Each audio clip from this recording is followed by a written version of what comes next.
Assembly parliament ఎన్నికల్లో ఓటమి బీఆర్ఎస్ని కుంగదీసింది. కేసీఆర్కి అనారోగ్యం, కవిత జైలుకి వెళ్లడంతో ఆ పార్టీ మునిపెన్నడూ చూడని కష్టకాలాన్ని ఎదుర్కొంది. ఫార్ములా ఈ కార్ రేసులో కేటీఆర్ ఇరుక్కోవడం బీఆర్ఎస్ క్యాడర్లో నైరేశాన్ని నింపింది. 10 ఏళ్లు అప్రతిహాతంగా తెలంగాణ రాజకీయాలను శాసించిన బీఆర్ఎస్ పార్టీకి 2024 కలిసి రాలేదా? పార్టీ ఏర్పాటు తర్వాత అత్యంత గడ్డు పరిస్థితులను చవిచూసిందా? ఏడాది కాంగ్రెస్ పాలన ఎదుర్కోవడంలో గులాబీ నేతలు సక్సెస్ అయ్యారా? బీఆర్ఎస్కి 2024 ఎలా గడిచింది? కారు పార్టీ ఫ్యూచర్ ప్లాన్స్ ఎలా ఉండనున్నాయి?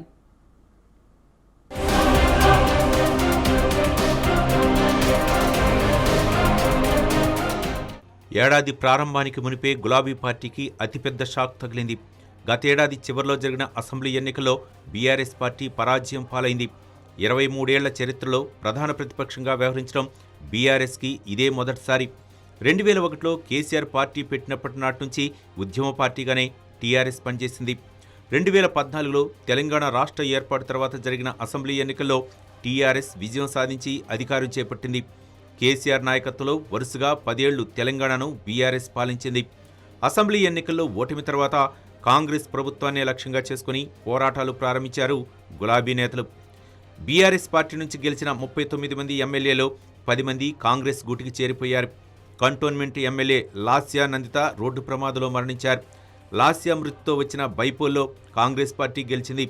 అటు పార్లమెంట్ ఎన్నికల్లో ఒక్క స్థానం కూడా బీఆర్ఎస్కి దక్కలేదు.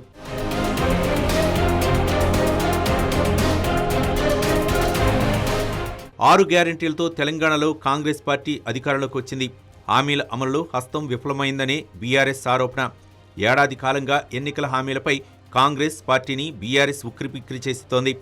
రైతు రుణమాఫీ, రైతు భరోసా, ఉద్యోగ నోటిఫికేషన్లు, ఏక్ పోలీస్ విధానం, గురుకుల పాఠశాలలో సమస్యలు, మహిళలకు ఇచ్చిన హామీలు సహా వివిధ అంశాలను ప్రజల్లోకి తీసుకెళ్లేందుకు బీఆర్ఎస్ ప్రయత్నం చేసింది. కృష్ణానదిపై ఉన్న ప్రాజెక్టులను కేంద్ర ప్రభుత్వానికి అప్పగిస్తున్నారని నల్లగొండలో కేసీఆర్ బహిరంగ సభను నిర్వహించారు. పంట పొలాలు ఎండిపోతున్నాయని పొలంబాట కార్యక్రమాన్ని చేపట్టారు.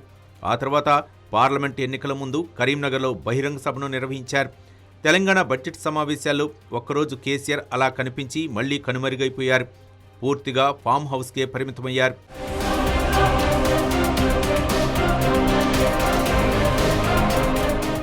అసెంబ్లీ, పార్లమెంట్ ఎన్నికల ఫలితాలు బీఆర్ఎస్ కేడర్లో పూర్తి నైరాశ్యం నింపాయి. కొన్ని రోజుల పాటు ప్రజల్లోకి బీఆర్ఎస్ వెళ్లలేని పరిస్థితులు నెలకొన్నాయి. హైడ్రా, మూసీ ప్రక్షాళన నిర్ణయాలతో ప్రజల్లోకి వెళ్లేందుకు బీఆర్ఎస్కి కాంగ్రెస్ పార్టీయే దారి చూపింది. హైడ్రాతో ఆక్రమ నిర్మాణాలు కూల్చివేసే క్రమంలో పేదల ఇళ్లను సైతం హైడ్రా కూల్చివేసింది. పేదల నుంచి రేవంత్ సర్కార్కి తీవ్ర ప్రతిఘటన ఎదురైంది. హైడ్రాను అస్త్రంగా చేసుకుని పేద ప్రజలను తమ వైపు తిప్పుకోవడంలో బీజేపీ కంటే బీఆర్ఎస్ఏ సక్సెస్ అయింది.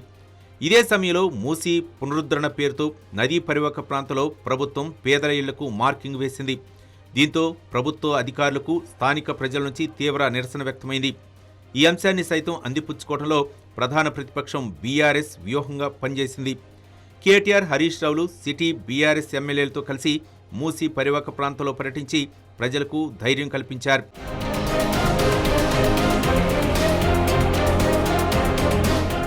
జీహెచ్ఎంసీ లిమిట్స్లో హైడ్రా, మూసీ ప్రక్షాళనతో కాంగ్రెస్ని ఎండగట్టిన బీఆర్ఎస్ రూరల్స్లో రైతు బంధు, రుణమాఫీ విషయంలో హస్తాన్ని ఇరుకుని పెట్టింది. హరీష్ రావు సవాల్ను స్వీకరించిన సీఎం రేవంత్ రెడ్డి ఆగస్టు 15 లోపు 2 లక్షల రూపాయల వరకు రుణమాఫీ చేసి తీరుతామని ప్రతి సవాల్ విసిరారు. అయితే పూర్తి స్థాయిలో రుణమాఫీ చేయలేకపోయింది ప్రభుత్వం. దీంతో రైతుల నుంచి ప్రభుత్వంపై వ్యతిరేకత ప్రారంభమైంది. దాన్ని క్యాష్ చేసుకునేందుకు రైతులతో కలిసి వివిధ జిల్లాల్లో బీఆర్ఎస్ ధర్నాలు నిర్వహించింది. తద్వారా కాంగ్రెస్ ప్రభుత్వంపై ఒత్తిడి తీసుకురావడంలో ప్రధాన ప్రతిపక్షం సఫలమైంది. దీంతో రుణమాఫీ కాని రైతులకు కూడా త్వరలో రుణమాఫీ చేస్తామని ప్రభుత్వం ప్రకటన చేయాల్సిన పరిస్థితి వచ్చింది.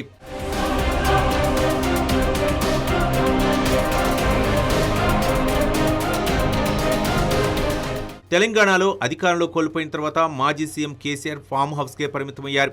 కేసీఆర్ తర్వాత గులాబీ పార్టీలో కీలక నేతలుగా ఉన్న కేటీఆర్, హరీష్ రావులే అన్నీ తామై వ్యవహరిస్తున్నారు. అయితే ప్రజలిచ్చిన ప్రతిపక్ష నేత పాత్రను కేసీఆర్ పోషించడం లేదన్న విమర్శలు వస్తున్నాయి. కీలక సమయాల్లోనూ ప్రజలు కష్టాల్లో ఉన్నప్పుడు ప్రతిపక్ష నేత హోదాలో కేసీఆర్ స్పందించడం లేదన్న విమర్శలు ఉన్నాయి.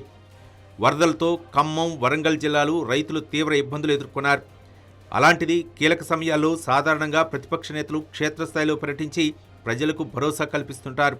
అయితే ప్రభుత్వం బడ్జెట్ ప్రవేశపెట్టిన ఒక్కరోజు మినహా కేసీఆర్ బయట కనిపించలేదు.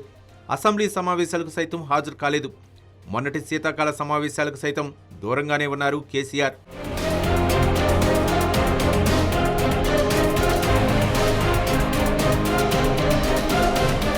కాంగ్రెస్ ప్రభుత్వానికి కొంత సమయం ఇవ్వాలని గతంలో కేసీఆర్ ఓసారి చెప్పారు. అందుకే మౌనం వహించారని, కొత్త ఏడాదిలో కేసీఆర్ బయటకు వస్తారని బీఆర్ఎస్ వర్గాలు అంటున్నాయి.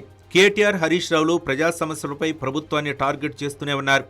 మరోవైపు జైలు నుంచి విడుదలైన తర్వాత కొన్ని రోజులు స్తబ్దుగా ఉన్న కవిత సైతం రీ ఎంట్రీ ఇచ్చారు. కులగణన అంశంపై బీసీ సంఘాలను ఏకం చేసే పనిలో పడ్డారామె. తెలంగాణ జాగృతి సంస్థను మరింత పటిష్టం చేసే దిశగా అడుగులు వేస్తున్నారు. ఇంకోవైపు 2024 బీఆర్ఎస్ పార్టీకి అత్యంత గడ్డు కాలాన్ని మిగిల్చింది. ఆ పార్టీ వర్కింగ్ ప్రెసిడెంట్ కేటీఆర్ పలుమార్లు కామెంట్ చేశారు. ఏడాది చివరిలో కేటీఆర్పై ఫార్ములా ఈ కార్ రేస్ కేసులో హైకోర్టులో రిలీఫ్ దొరికినా ఈడీ కేసు నమోదు చేయటం బీఆర్ఎస్ పార్టీలో అలజడి మొదలైంది.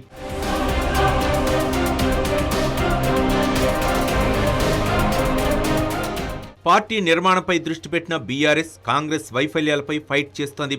దీంతో వచ్చే ఏడాది గులాబీ పార్టీకి ఏ మేరకు కలిసి వస్తుందో చూడాలి మరి.